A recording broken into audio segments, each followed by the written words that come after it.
umat itu harus diberikan menu yang keras, bukan sekedar menu yang menghibur, nanti kemudian imannya diserang orang, dia lemah, tidak bisa bertanggung jawab. Karena apa? Ke gereja yang dicari cuman berkat.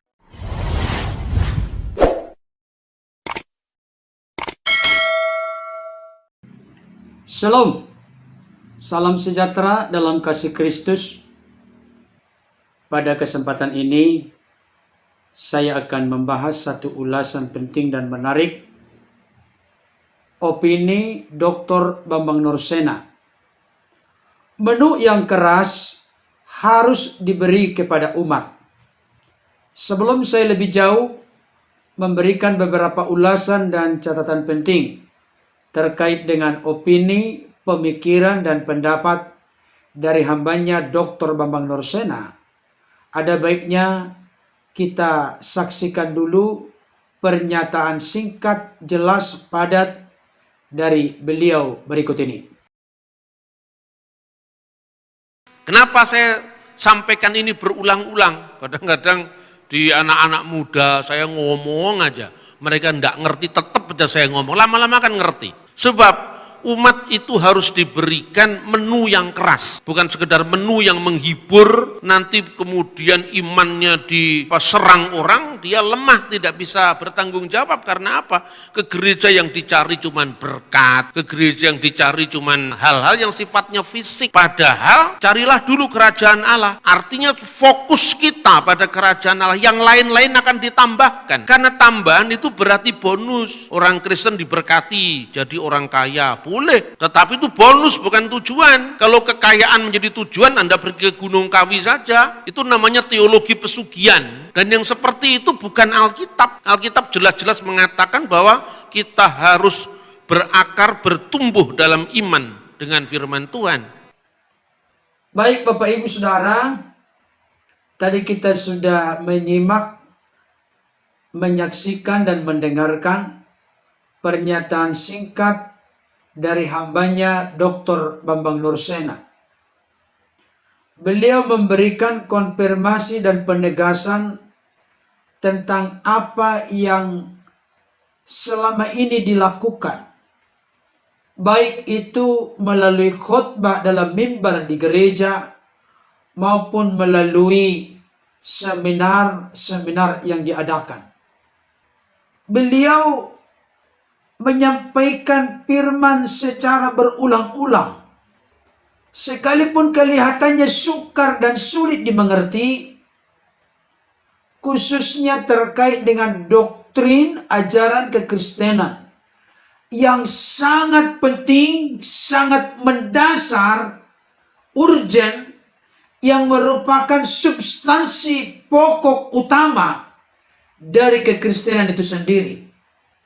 Beliau sering mengulang-ulang hal itu. Baik beliau melayani di jemaat, kebaktian umum, di berbagai peluang kesempatan. Beliau seringkali mengulang-ulang firman Tuhan yang sama dengan maksud dan tujuan, sekalipun kelihatan sukar dan sulit dimengerti oleh kebanyakan orang. Tapi lama-kelamaan akan menjadi mengerti, akan menjadi paham apa yang disampaikan oleh beliau. Dan saya tahu Bapak Ibu Saudara, kalau kita memperhatikan secara seksama terkait dengan doktrin ajaran kekristenan, biasanya yang cukup sulit dimengerti dan dipahami oleh orang-orang Kristen, bahkan termasuk orang-orang di luar Kristen, yang mana mereka sudah memiliki pengertian pemahaman tentang doktrin ajaran kekristenan yang sangat pokok, dan mereka menuduhkan kita memiliki pengertian pemahaman seperti yang mereka mengerti dan pahami, seperti yang mereka simpulkan. Tapi sebenarnya apa yang mereka simpulkan bukan seperti itu yang kita yakini dan percayai. Dr. Bambang Nursena mencoba untuk mencairkan kebuntuan, kesulitan, kesukaran dalam menyampaikan doktrin yang sangat pokok, sangat penting, sangat utama di kalangan kekristenan. Hal itu bisa terlihat dari materi-materi khotbah, materi-materi pengajaran yang disampaikan. Apakah itu di gereja, di persekutuan, di berbagai tempat, termasuk juga di kanal YouTube beliau, Bambang Norsena. Saya melihat secara khusus yang beliau sering tekankan adalah terkait dengan bagaimana menjelaskan dengan mudah Tritunggal Maha Kudus. Bagaimana membuktikan dari Alkitab termasuk dari fakta-fakta historis, fakta-fakta sejarah tentang kematian Kristus dengan cara disalib dan kebangkitannya dari antara orang mati. Dengan menunjukkan fakta Alkitab dan fakta-fakta historis, maka orang lain sukar dan sulit untuk membantah apa yang telah diajarkan dan dijelaskan oleh beliau secara tuntas, lengkap, dan mendalam. Saudaraku yang dikasihi Tuhan, bahkan terkait dengan kematian Kristus dengan cara disalib dan kebangkitannya dari antara orang mati, dengan sebuah pernyataan yang sangat mengena di hati saya.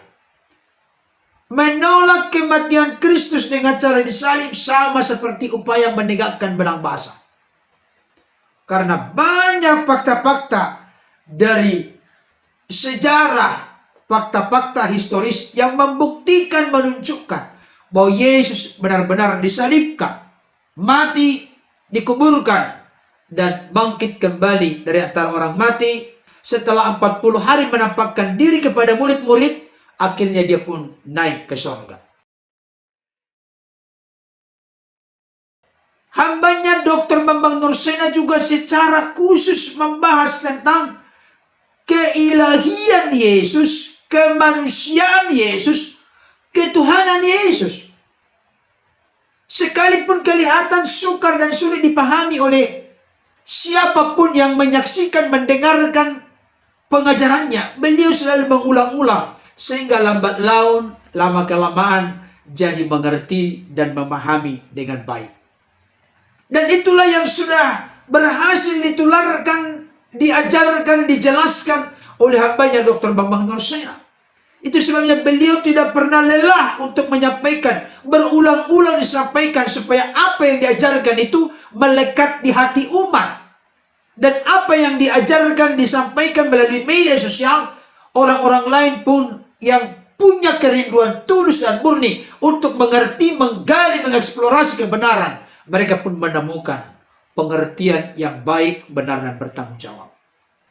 Saudaraku yang dikasihi Tuhan, beliau mengatakan begini, umat Tuhan atau orang-orang Kristen, orang-orang percaya, pengikut-pengikut Kristus harus diberi menu yang keras, bukan menu yang menghibur. Saya sangat sependapat dengan hal ini. Orang Kristen tidak boleh hanya diajarkan ajas-ajas mendasar dalam kekristenan. Itu bagus.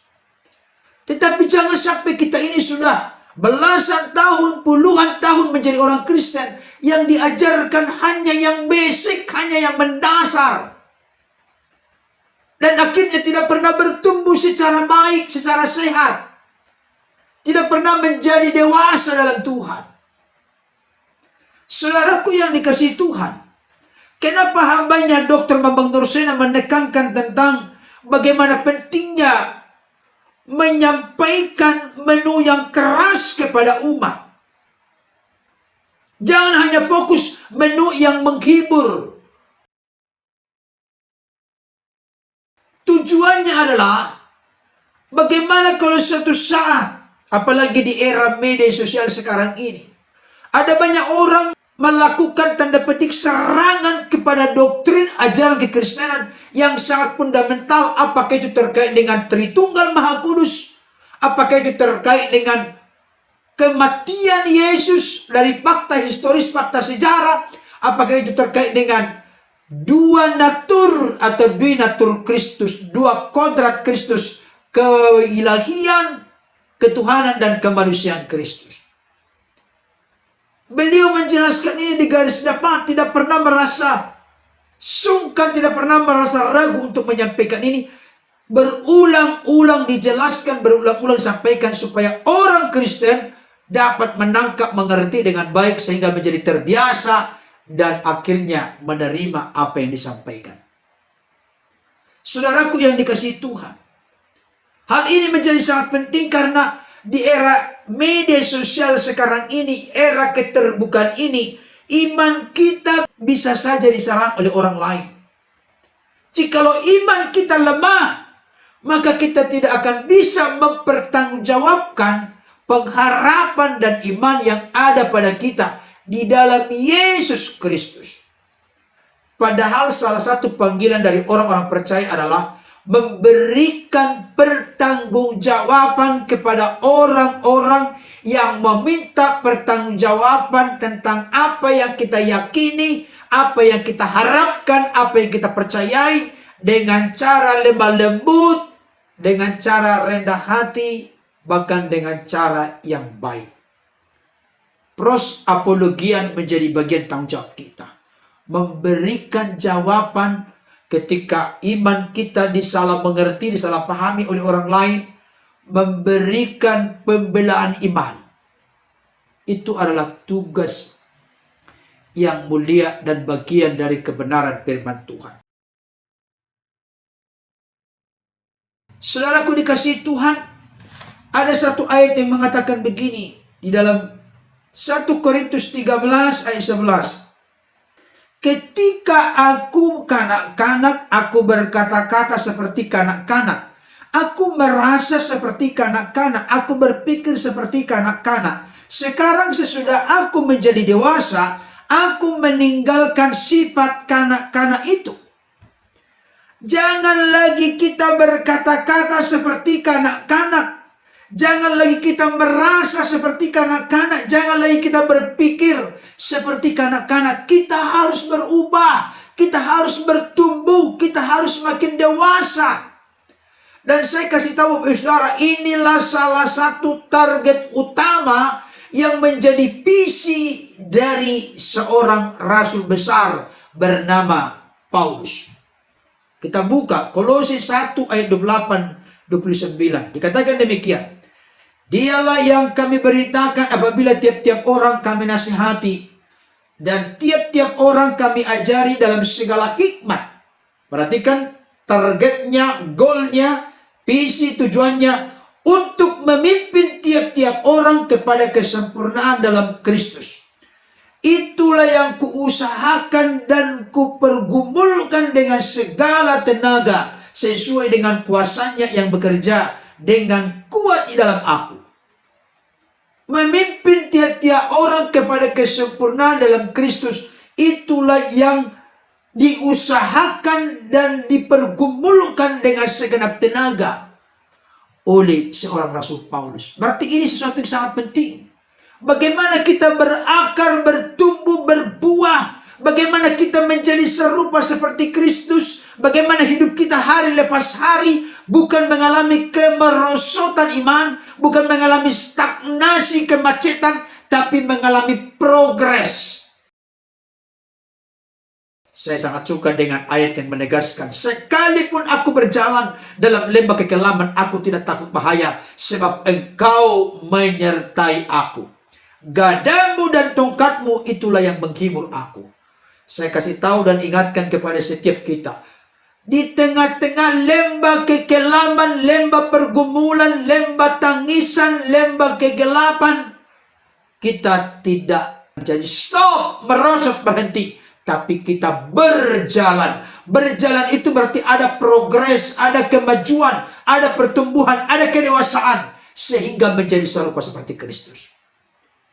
Saudara dikasih Tuhan. Kalau selama ini kita hanya mendengarkan bagaimana kiat diberkati, kiat sukses dan lain sebagainya. Saya kasih tahu. Tidak salah, tetapi saya kasih tahu. Tetapi saya perlu ingatkan kepada kita. Mari kita bertumbuh semakin dewasa dalam Tuhan. Jangan kita menjadi ikut arus dunia ini.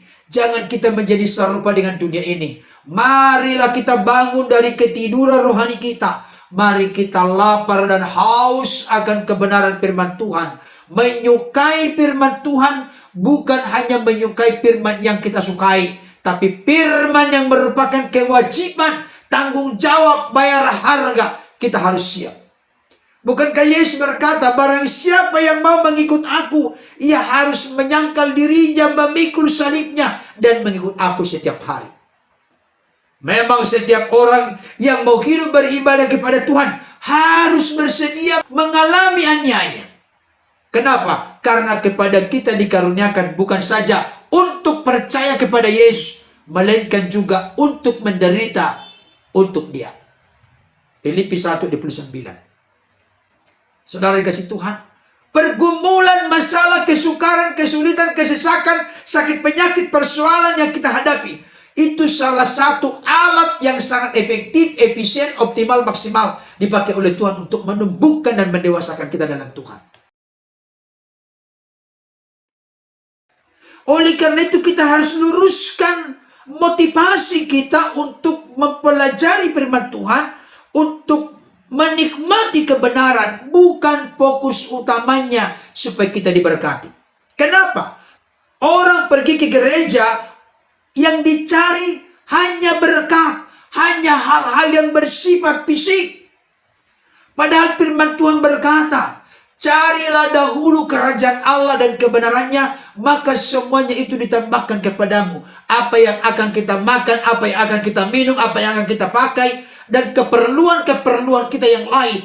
Bukan itu yang utama kita datang mempelajari firman Tuhan, kita datang ke gereja, kita datang berbakti. Tapi tujuan utamanya adalah mendahulukan bagaimana Allah memerintah berkuasa dalam hidup kita. Bagaimana kebenaran itu yang semakin menyempurnakan kita, menyucikan, menguduskan kita. Yohanes 17:17 berkata, kuduskanlah mereka dengan kebenaran, firman-Mu adalah kebenaran.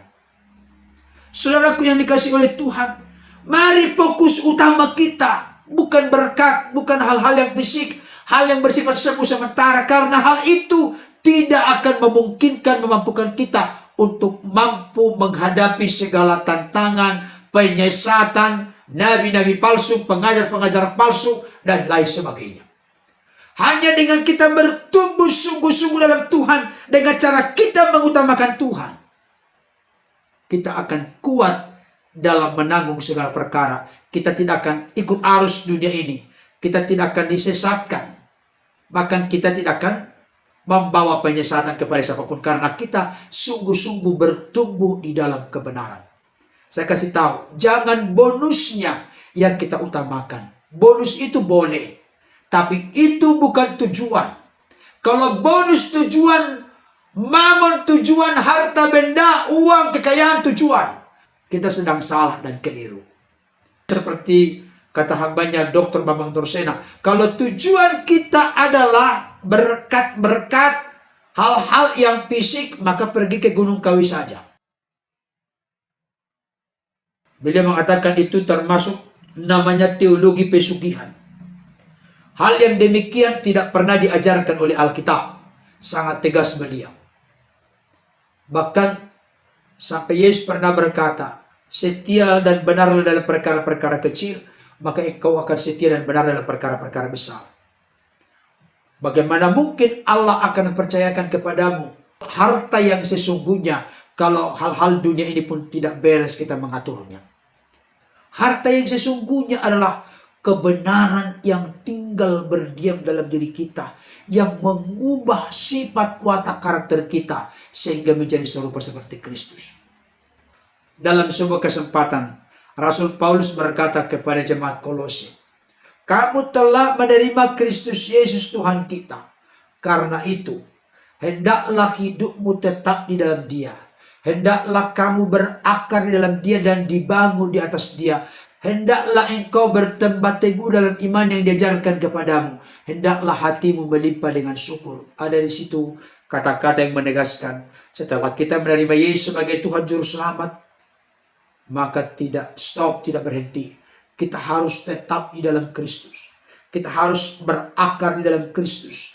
Kita harus dibangun di atas Kristus, artinya bertumbuh dalam Kristus.